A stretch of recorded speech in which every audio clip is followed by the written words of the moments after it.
네, YTN 라디오 뉴스파이터 김영수입니다. 4부 순서 이어가겠습니다. 화요일에는요, 정치권의 속사정 모두 풀어내는 정치 비하인드 시간입니다. 이종근 시사평론가, 김진욱 민주당 중앙선대위 대변인 나오셨습니다. 어서 오십시오. 네, 안녕하십니까. 네, 공식 선거 전에 막이 올랐습니다. 이재명 후보가 광화문, 김문수 후보가 가락시장, 이준석 후보는 여수산단에서 첫 일정을 시작했는데요. 어떤 의미가 있을까요?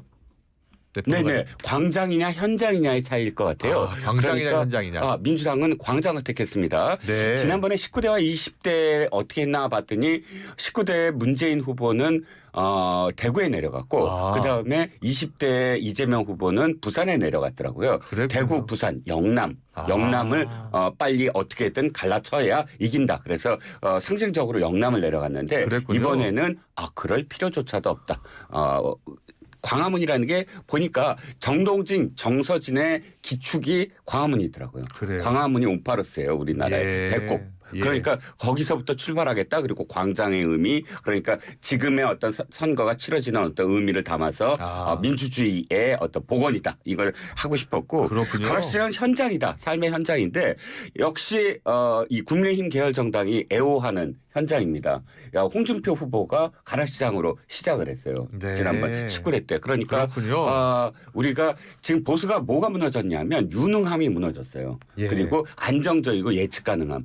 보수의 3대 상징인데 이번 탄핵 사태가 바로 그 세 가지가 무너진 결과라고 생각을 하거든요. 예. 그래서 그 세 가지의 어떤 복원이 현장에서부터 출발하겠다. 그러니까 가락시장 같은 삶의 현장에서 우리가 유능하고 예측 가능하고 안정적인 그런 정치를 하겠다라는 의미를 담은 게 아닌가 싶습니다. 그렇군요. 이준석 후보도요. 이준석 후보는 여수산단인데 여수산단은 딱 20대로 보면 20대에 윤석열 후보와 그다음에 이재명 후보가 경부 라인을 탔어요. 윤석열 후보는 서울에서 부산으로 내려갔고 그다음에 이재명 후보는 부산에서 서울로 올라갔거든요. 예. 심상정 후보가 어디에 갔냐면 호남을 갔어요.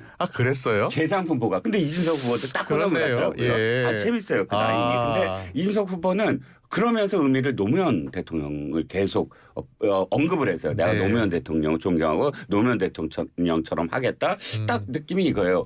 원칙 있는 패배를 하겠다. 노무현 대통령의 가장 큰 그 메시지 중에 하나가 원칙 있는 패배였거든요. 네. 계속 부산 내려가서 졌는데 그 진 게 쌓여서 대통령의 꿈을 이뤘다라는 거 아닙니까? 예. 내가 이번에 나와서 꼭 지더라도 노무현 대통령처럼 나는 꿈을 쫓아서 언젠가는 성공하겠다. 네. 이런 신화를 또 여수산단이라는 게 어쨌든 호남이고 노무현 대통령이 세 번째 이 유세 그러니까 광주 유세에서 뒤집었으니까 그렇군요. 그걸 또 상징하겠다라는 뜻이 아닐까. 예. 지난 대선하고 같이 분석을 해주셨어요. 잘 들었습니다. 김진욱 대변인은 어떻게 보셨어요? 제가 타당의 말씀을 드리는 건 좀 부적절해 보긴 하지만 제 생각을 이제 간단히 말씀드리면 이 첫 유세 일정은 사실은 메시지고 그 메시지를 가지고 대선을 치르겠다라는 컨셉을 말씀드리는 거잖아요. 그렇죠. 그렇기 때문에 이 첫 일정을 어디로 잡는가에 많은 분들이 관심을 갖는데 일단 그 민주당의 이재명 후보가 광장을 선택한 것은 광장은 어떤 이 통합 포용의 그런 공간입니다. 지난 12.3 비상계엄이 있었고 그 비상계엄을 사실 국회가 막았다고 하지만 결과적으로 보면 국민들께서 막아주신 거고 그 국민들이 손에 들고 나왔던 응원봉 이것을 우리가 비세혁명이다 이렇게 말씀들을 하고 있고 그런 것들이 이제 내란 세력을 심판하고 새로운 대한민국 비세 완성을 그 진짜 대한민국을 만드는 이런 것으로 통해서 정권 교체해달라는 이런 국민들의 여망이 시작된 곳이 이 광장이기 때문에 광장을 선택했다 이런 말씀 드리고 싶고요. 그렇군요. 지금 이제 제가 한 말씀만 덧붙이면은 이준석 후보부터 먼저 이 말씀을 드릴게요. 이준석 후보는 저는 좀 의외였어요. 그래요? 의서수에 따라서 해 주셔야 되는 거 아니에요? 근데 그 시간만 공평하게 말씀드리면 되지 않을까요?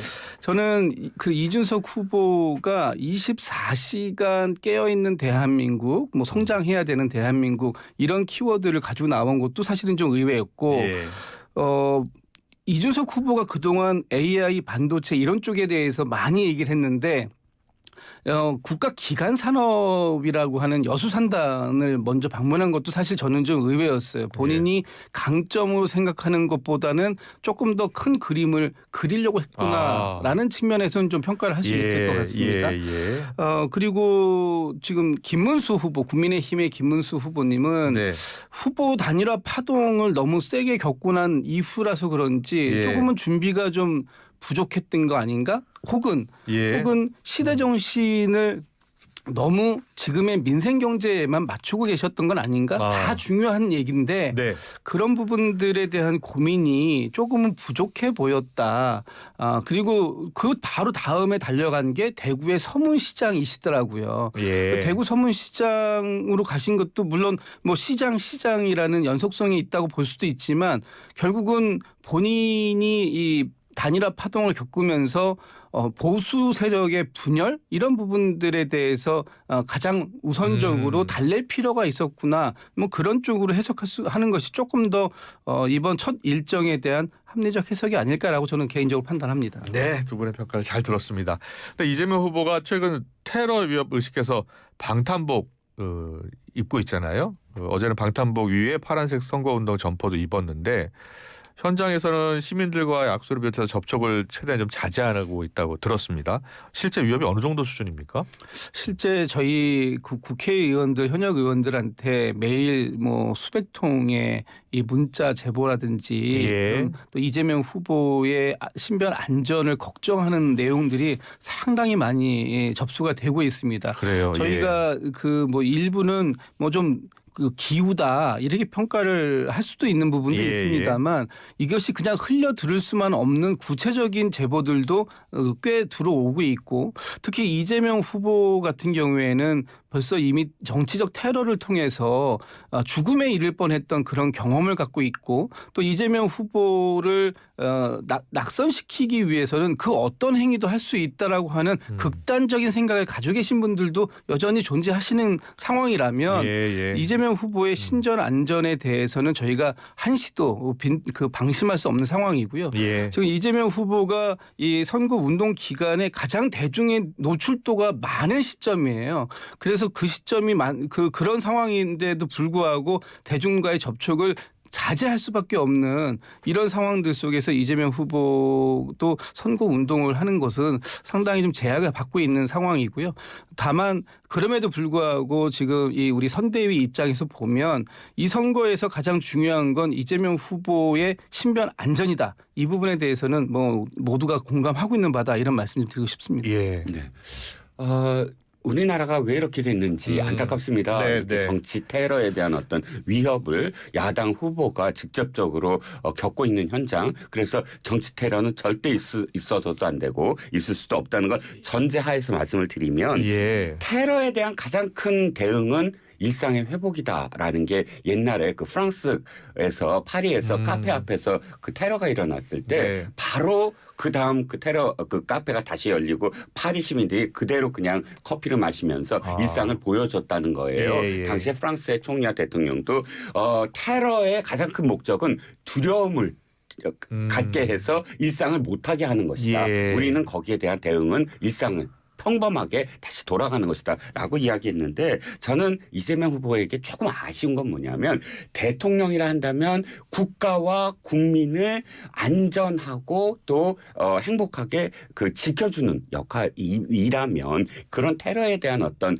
그 대응은 좀 더 의연하셨으면 그러니까 방검복은 물론 착용하고 더 많은 가드들을 세우셔야 되겠지만 굳세어서 끄떡없는 모습. 그래서 두려워하지 않는다. 어떠한 테러도 두려워하지 않는다라고 하면서 악수도 하시고 하면 저는 도리어 그 테러가 더 없어지지 않을까. 근데 테러에 두려워하는 모습을 보일수록 사실은 우리가 성공했다. 일단 테러를 한다 안 한다가 아니라 그래서 방검복보다 더 총칼을 피할 수 있는 건 의연합니다라는 생각이 들었습니다. 네. 제가 그 말씀에 동의하는 예. 부분도 있습니다만 예. 지금 이재명 후보가 이 테러에 대한 두려움을 갖고 있다. 의연하지 못한 모습처럼 보인다라는 말씀에는 좀 동의하기가 좀 어렵고 네. 지금 이재명 후보 본인도 굉장히 고통스럽습니다. 이 방검복이 한 3kg 정도 된다고 하는데요. 그래요. 낮에 예. 20도가 넘는 무더위 속에서 이런 것을 입고 하루 종일 그 선거 캠페인을 진행한다라는 것은 굉장히 힘든 상황이에요. 체력적으로도 그렇고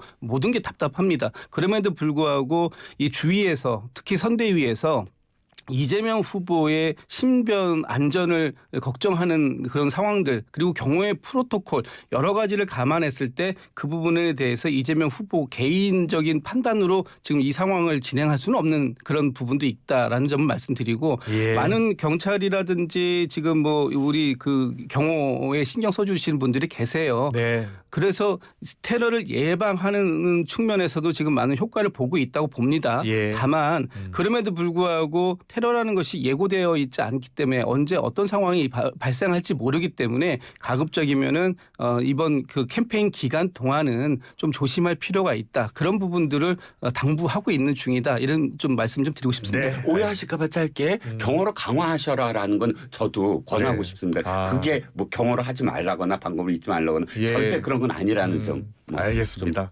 잘 들었습니다. 국민의힘 새 비대위원장에 30대 초선 김영태 의원이 내정됐잖아요. 김문수 후보가 직접 고른 인사라고 합니다. 그런데 후보 교체 당시에 비대위원 가운데 유일하게 또 반대표를 던진 인물이기도 하고요. 35살 김영태 의원의 새 비대위원장 지명에 대해서는 어떻게 평가하십니까? 네. JD 벤스가 떠올랐어요. 트럼프 후보가 JD 벤스를 부통령으로 지명을 했잖아요. 예. 나이 차가 얼마나 될까요?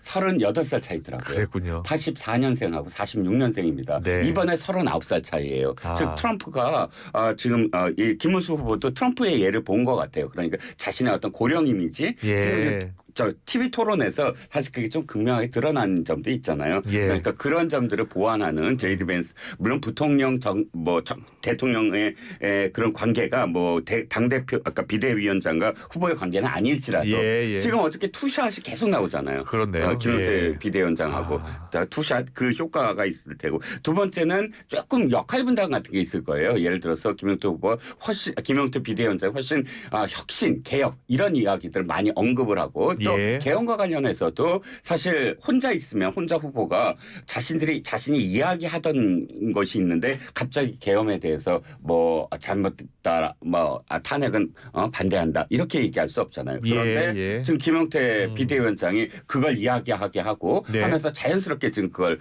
받아들여서 개헌에 대해서 사과를 하지 않았습니까? 그런 역할들이 충분히 보완의 의미, 개혁의 의미를 역할을 주어서 이 전략을 그러니까 선거를 한번 치러보겠다라는 의도가 있지 않을까. 네, 잘 들었습니다. 김진욱 대변인은요? 저는 일단은 젊은 정치인을 네. 발탁해서 젊은 정치인에게 어떤 기회를 주는 것 이것은 저는 좋게 봅니다. 예. 그런데 현실은 좀 다른 것 같아요. 지금 김용태 비대위원장 지명 여기서 확정이 아직은 안 됐다고 예. 보는데 어쨌든 지명하고 난 이후에 김용태 의원이 보여주시고 있는 모습은 그동안 김용태 의원의 모습이 일관되게 나와서 저는 예. 다행이다라고 보는데 네네. 문제는 과연 그것이 당내에 이 비대위원장이라는 직함을 빼고 난다면 당내에 일반적인 컨센서스가 형성이 되고 있는 것인가? 전 그렇게 보이지가 않습니다. 네. 예를 들면 지금 이번에도 후보 단일화 과정에서 유일하게 비대위원 7명 중에 반대표를 던지신 분이에요. 나머지 분들이 지금 그대로 비대위원에 있는 상황입니다. 예. 그러면 김용태 의원 한 사람이 얘기하는 것이 국민의힘 전체의 의견이 될 수 있는 건가요? 저는 그렇게 되지 않는다고 봅니다. 네. 그러면 김용태 의원 한 사람이 그렇게 얘기했으니까 그것을 언론이 받아서 그 기사화를 시켜줬을 때 네. 국민의힘이 변했다라고 느끼시는 분들도 계시지만 본질은 전혀 변한 게 없는데 예. 마치 식당이 간판을 갈아 끼웠다고 해서 새가게가 된 것처럼 그렇게 인식을 시킨다면 그것도 대국민 사기극 아닙니까? 네. 저는 그런 측면에서 봤을 때 김용태 의원에게 더 많은 기회를 줬다면 김용태 의원이 얘기하는 것이 당내의 의총이나 이런 걸 통해서 당의 공식 입장이 되어야 된다. 예를 네. 들면 어제도 이런 일이 있었습니다.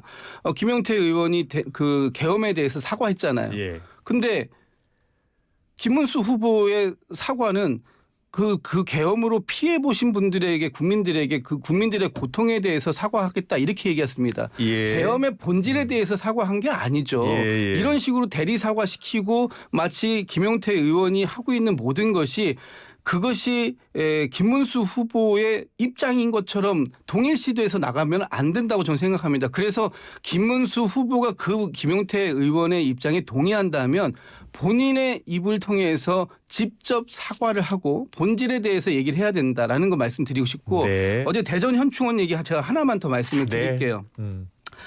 어제 대전 현충원 참배하는 과정 속에서 김문수 후보가 천안함 46 용사 그 전사자 묘역에 가셨었습니다. 네. 근데 그 바로 옆에 최수근 해병의 예. 묘소가 있었어요. 네. 거기를 패싱했습니다. 그래서 언론인들이 물어봤죠. 왜 패싱하셨습니까? 그랬더니 모든들 다 갈 수는 없습니다. 이렇게 예. 답변하시더라고요. 저는 예. 굉장히 실망했어요. 그리고 나서 바로 김용태 의원은 뭐라고 얘기냐면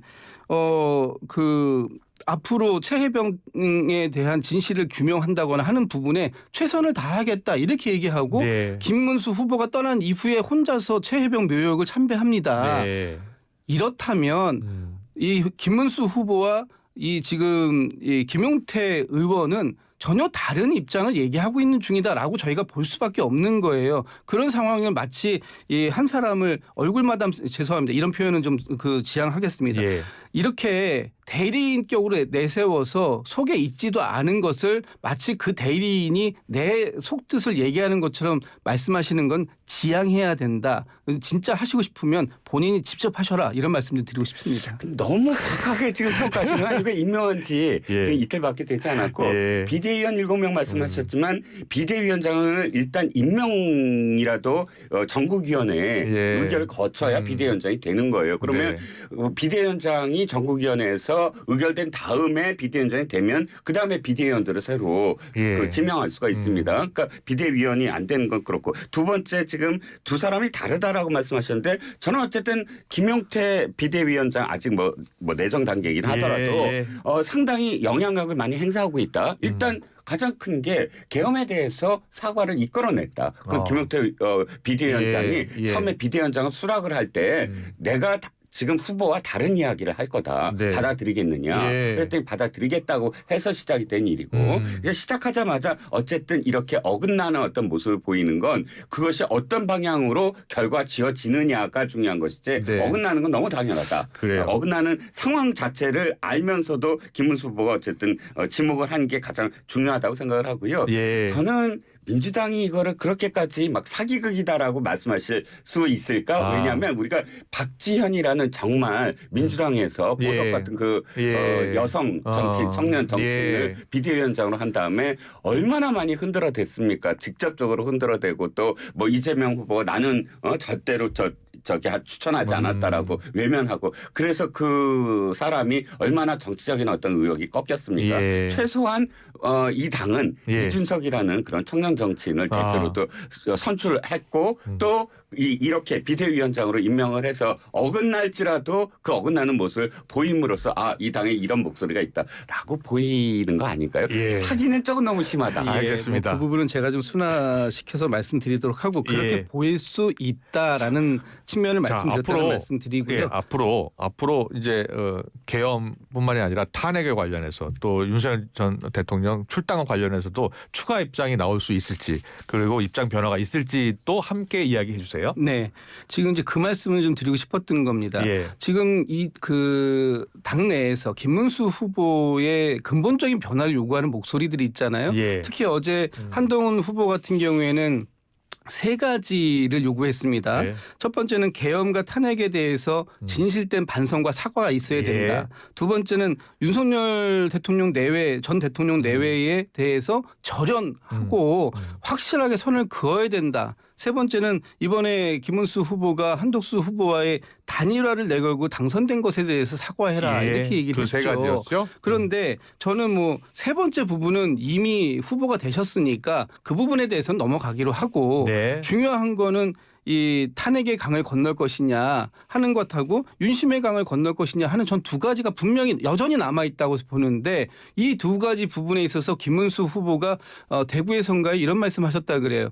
내가 대통령 후보가 된 것은 그때 그 대정부 질문 때 의자에 꼿꼿하게 앉아 있었던 게 지금의 나를 만들었다. 결과적으로 보면 12.3 비상계엄에 대해서 그 옹호하고 지지까지는 모르겠습니다만 최소한 그 부분에 잘못됐다라는 생각을 갖고 있지 않았기 때문에 대국민 사과 안 하시는 거 아닌가.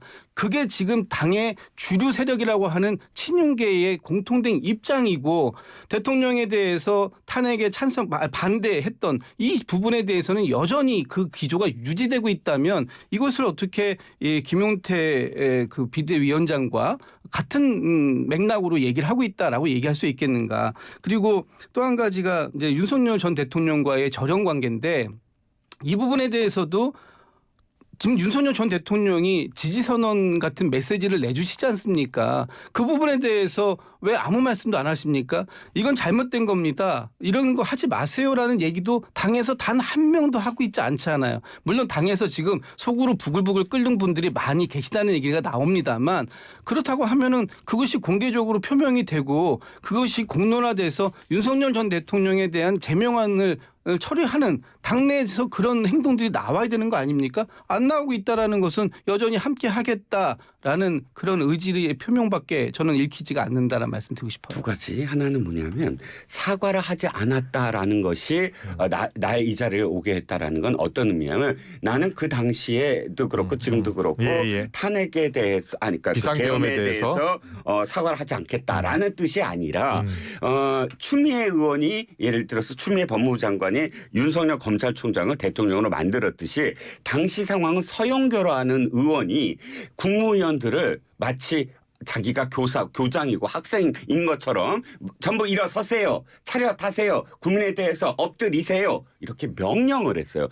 사과라는 건 개인적인 양심에 따라서 하는 겁니다. 그런데 국민들 앞에서 국무위원들을 모욕을 줬잖아요. 거기에 대해서 서영교 의원의 그 행위에 대해서 나는 반대한다라고 표현을 했고 그래서 추미애와 윤석열처럼 서영교 때문에 내가 이 자리에 오게 됐다라고 읽힐 수 있는 점이 분명히 있다고 생각을 하고요. 두 번째는 그 윤석열 전 대통령의 부적절한 그 메시지에 대해서 조경태 의원이 나섰습니다.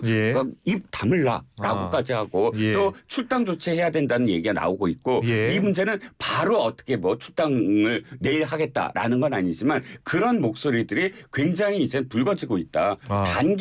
단계적으로 물론 뭐 친윤들이 아직도 주류이기 때문에 그것을 공론화하고 하는 과정이 더딜지라도 충분히 이번 그 후보 단일화 교체 사태로 인해서 의원들 입에서 윤 대통령 부부에 대한 직접적인 언급이 나오기 시작했다는 건 저는 굉장히 큰 진전이라고 생각을 합니다. 그렇다면 추가 입장이 나올 것 같습니까? 나와야만 한다고 보고요. 그 지지율이 아마 지지율의 압박으로라도 김문수 후보는 그런 입장을 낼 거라고 기대합니다. 네, 그럼 그 세 가지 조건을 제시한 한동훈 전 대표가 이번 대선 때 지원 유세에 나설까요? 나서지 않을까요? 어떻게 보세요? 저는 김문수 후보의 입장에 달려 있다고 봅니다. 네. 김문수 후보가 정확하게 한동훈 후보가 얘기하고 있는 이 계엄과 탄핵에 대한 사과 입장 또 윤석열 전 대통령과의 관계를 정리하겠다라는 그런 메시지를 내준다면 참여를 할 수 있을 것 같아요. 그런데 그런 게 없다면 이 한동훈 전 대표 입장에서 본다면